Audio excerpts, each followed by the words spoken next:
spreading the gospel around the world.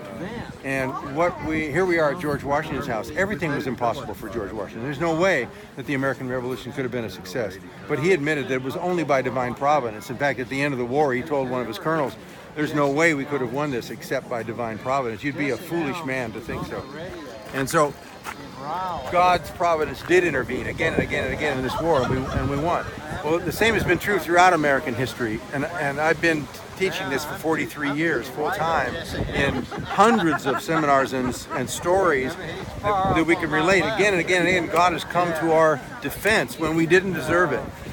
Because we had a biblical foundation, and that biblical foundation has helped liberate much of the world. People fail to understand that the world lived in tyranny and despair for 5,000 years, and it wasn't until a biblical view of government and a biblical view of society was developed in America that liberty began to sprout in any nation of the world, either in Europe or in Asia or in Africa. But just in the last 100 years, it's actually expanded because of American liberty, because of freedom, because of American missionaries. The result is that the whole world now, all the continents have Christianity, and Christianity is spreading like a wildfire through China and Asia and Korea. It's going like a wildfire in Africa, in South America. And most of evangelical Christianity is now not in the North. It's not in Europe. It's not in America where it was founded. It's now in the Southern Hemisphere. And that's a beautiful thing because that's where most of the people of the world live.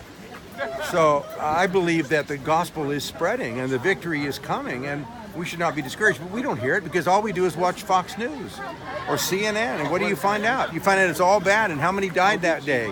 And whatever evil event took place fills the minds of the people. They see nothing of God's providence. They see only man. And man is wicked. Man is evil. Man does bad things.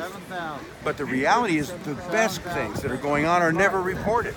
The conversions, the mass conversions of Islamic peoples in the Middle East as a result of the terror and tragedies there and what's going on in other countries. We need to encourage one another with the mighty deeds of God. The scripture says we should be washing our children with the mighty deeds of God in Psalm 78 and telling them that.